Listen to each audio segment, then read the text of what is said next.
can't call the cops, they're gonna arrest me. It's basically just been a mess, like a nightmare. I think it's actually helpful for me for telling the story now. I mean, I was being private for a while about it, but I was actually having a really tough time with it for a while. Just, I kept thinking about not being there for my kids. Disappointing news, I was hoping to get cleared by a doctor to return to work, and unfortunately he's sending me to the ER instead. So I've been slurring my speech. I don't know if you can tell now, but over the past couple days, and I guess there's a chance that it's brain bleeding is what they're worried about. So hopefully it's nothing, but we're packing up the kids and getting out the door now.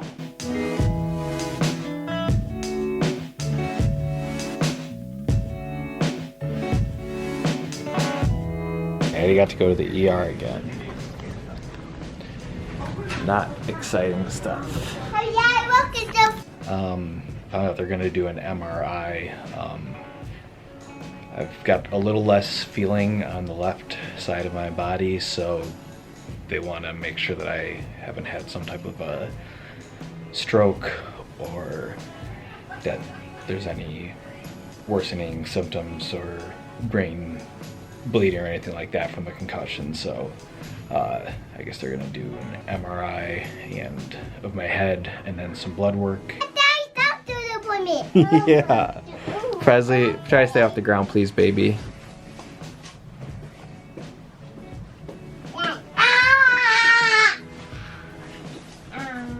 Well, they just got popsicles after having fruit snacks, so they're gonna be fired up.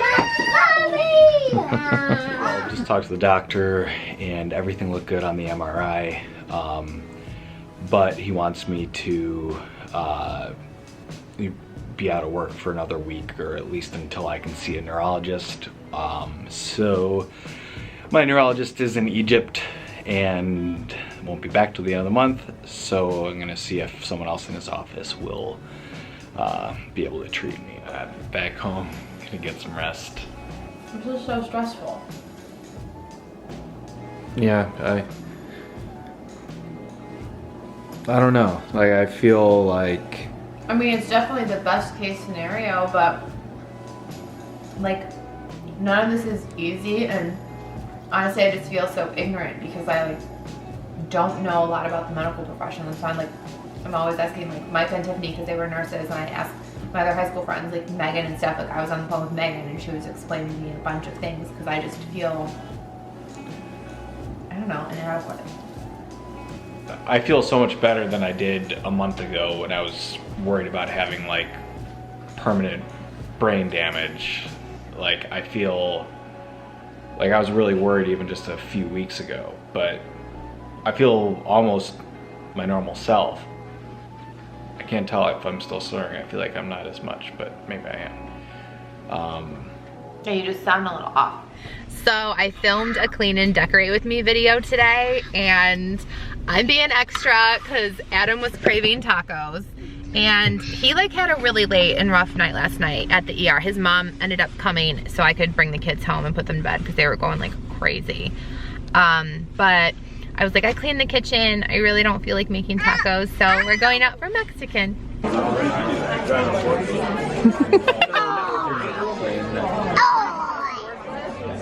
You just like forgot what she was doing. You're so excited that I put that there first. She dipped her napkin. She had her chip in one hand and the napkin in the other, and she dipped that and looked at it like confused. She just likes to dip things. That's the napkin. Because we just dipped chips. So we just left one of my best friends' son's first birthday party. Megan, that was amazing. If you follow me on Instagram, you probably saw the really cute monster birthday party stuff. I didn't film in there because I was honestly catching up with like all of my best friends from high school, but like how cute. Like these are the little cookies that she had. I took a couple as we left. Every party has a pooper, and today it was Presley, and I'm just mom fail after mom fail. I feel like these days I forgot to pack an extra outfit for her. Come over here in the front. No, I hear. Come on. No, you gotta go in our yard. Come on. Is that what Daddy is? Yeah, he's inside working. Through that window. Do you like the snow? Mommy. You're walking so good out here. Here, hold my hand. Little snow angel. There's really snow angel right here. Okay. You're good at making snow angels this year. You're gonna make one too? You gotta fall back in the snow and you make one. Fall backwards. Fall on your back and you make a snow angel. Hey, did you just throw a snowball? Hey. You gonna make a snow angel? Mommy, you throw one at me. Throw a snowball at you? Yeah. Mommy's bad, I don't have gloves on. Okay, you ready? I'm gonna throw one at you. Ready? Oh! Hey, Mommy, you throw one and I throw one. I love taking them outside in the snow. Mommy, I'm like one of, I think, the weird birds that really enjoys snow. snowboard in my hand. You happy Daddy's safe? Yeah. So last night, I unfortunately was sent to the ER again, all stemming from the accident that many of you are aware of, but I have never actually told the story of what happened. I was on a work trip and two coworkers and I were headed to dinner. Our meetings that day ended a little early, so our boss said, let's go grab a bite and some drinks, and we were headed there.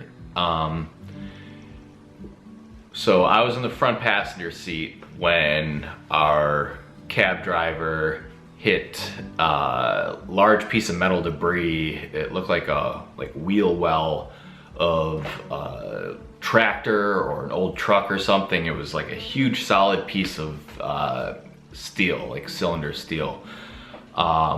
And we were going 75 on the highway. We smashed straight into it. We were in the fast lane. We came to an immediate stop and all the airbags deployed. I remember it just being like white. It was actually sunny out. It was like 4 o'clock in the afternoon. And all the airbags went off. The car was smoking. The driver's yelling, get out of the car, get out of the car. So we get out and are running away from the car because he thinks it's gonna explode. We run down like the center median of the highway. Cars are still going by at 75 miles an hour, and once we are checking everybody, realize nobody's bleeding really bad or anything, we're not in dire need of getting an ambulance right away. The driver starts saying, you can't call the cops, you can't call the cops. I'm a US citizen, I swear, but you can't call the cops, they're gonna arrest me. And we're all from out of town, different parts of the country, and the guy who almost crashed in right behind us and saw the whole thing says to us, I don't know, something's up with this guy, I might just let him go and call the cops after. So the driver goes, cuts the airbag with his key to deflate the airbag so we could try to start the car. It shockingly starts. None of us thought that it would. And he limps off the road. We're still in harm's way of cars flying by. There's only like a couple feet between the median and the highway. So he gives us a ride to safety. We eventually are able to figure out whose jurisdiction it was for the police, because the first ones we called couldn't even help us because they said it was state trooper division or jurisdiction, sorry. So we eventually talked to them. They tell us it's actually a good thing we didn't call right away or try to stop the driver from driving off, because they actually know who he is. He's a member of the largest gang in that state, and basically they said high likelihood that he had a weapon or drugs on him or both, and that was probably why he was so adamant that he had to leave and we couldn't call the cops. So, we end up from there eventually going to the local ER, got checked out, and it wasn't, I mean, at that point, we were mostly just our whole bodies were sore.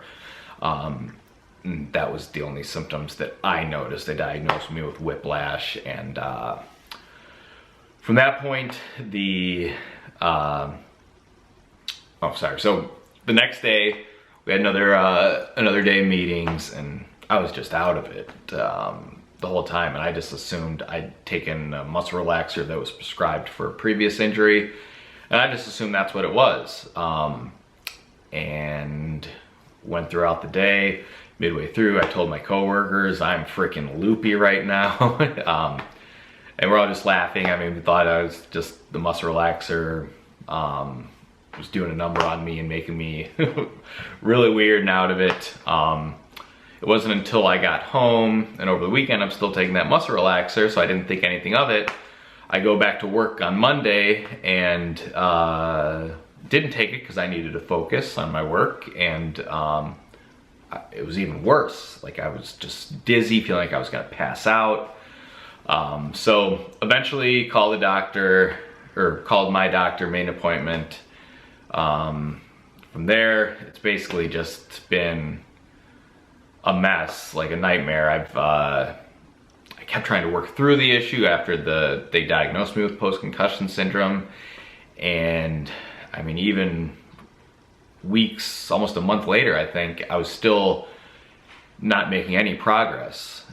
Trying to get better, trying to work through it, didn't work. Doctor ended up ruling me out of work for a month. My back is still messed up, my neck, I mean, my knees were black and blue for about a month from banging into the front of the car, but I've still just had, or even last night, a new symptom. Bree had mentioned a few times that I've been slurring since the accident, but it just got really bad the past few days. And I talked to my doctor. They ended up telling me I needed to go to the ER because they were fearing my brain was bleeding. Yeah, glossing over, I mean, a few different doctor's appointments. I've been to so many different specialists, and I mean, there's nothing really they can do with a concussion. It's just you're supposed to rest, and I was about to get cleared to return to work, and then the slurring got worse. So I have a few appointments coming up this week, so hopefully they will clear me. Hopefully the slurring goes away, but it has just been crazy, and it's been a huge burden on, I mean, Bree. I feel really bad about that because there's so many things I haven't been able to do. Yeah, I mean, there's just been so many issues, and my back's still been killing me. I've been going to physical therapy for that, so I know this is probably a long-winded story. I've tried to abbreviate as much as possible. I mean, it was the most bizarre thing that happened, and I've just been really having a tough time recovering. My sister actually had to quit playing sports in high school because she had a number of concussions, and she was the best athlete in her class, and she had to quit basketball and volleyball because she just was having such bad symptoms and kept getting concussions, which has me worried that I may be more likely to get more in the future and have issues. So, and they say every concussion's different, so it doesn't mean that if I get another one, it's going to be this bad. But after the first, it's usually the more you have, the worse they are for you long term. And that's actually why I had to take a month off work, because the neurologist convinced me that what I was doing was impairing my long-term health, that I could have, you know, long-term or permanent issues if I kept trying to just work through the symptoms. So I couldn't believe I had to take a month off work, but I did, and now I'm still having issues, so I don't know what the heck's going on.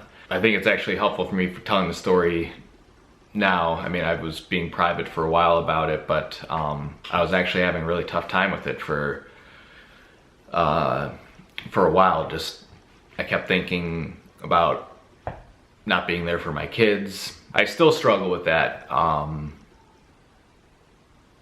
mean, yeah, just thinking about it again, it's kind of bringing up.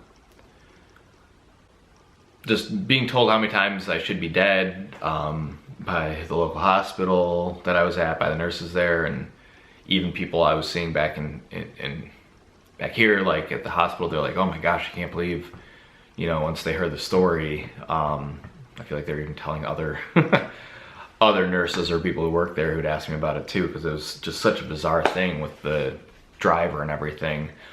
But yeah, it's been really hard, and near the end, I mean, I'm feeling much better overall. My slurring's gotten better the past 24 hours, I think, and the headaches have been rare. I still get lightheaded, but for the most part, I've been feeling really good, or pretty good, I guess. My back's been showing progress finally, so yeah, I appreciate all the comments. There have been so many people reaching out, asking how I'm doing, or saying they hope I'm doing well, or keeping me in their prayers, and all that really does help. So I really do appreciate that from everybody. Hopefully I'll be through this soon, for my sake, for my family's sake. But yeah, it's really sucked. So hopefully it's almost over, and I'll keep you guys posted now that I've kind of broken the seal and for the first time really been open about what happened. But yeah, the well wishes are much appreciated, and hopefully we'll be through it soon. Thanks for watching. If you're new, please subscribe, turn on your notifications. It's a really cool thing that I'm starting to realize. Bree's been doing this for a while, but I'm still very new to it. But it's kind of therapeutic to share things. So I appreciate it. The rest of the videos will not be somber like this. Hopefully we're doing a lot of really fun family stuff that you guys enjoy. So take care. Thanks for watching. Bye, guys. This little girl, we might go outside and play, but she's just being super needy. You just want to snuggle with daddy? Yeah. I don't mind that either. Landon might still want to go out and play, but she's all of a sudden acting super tired.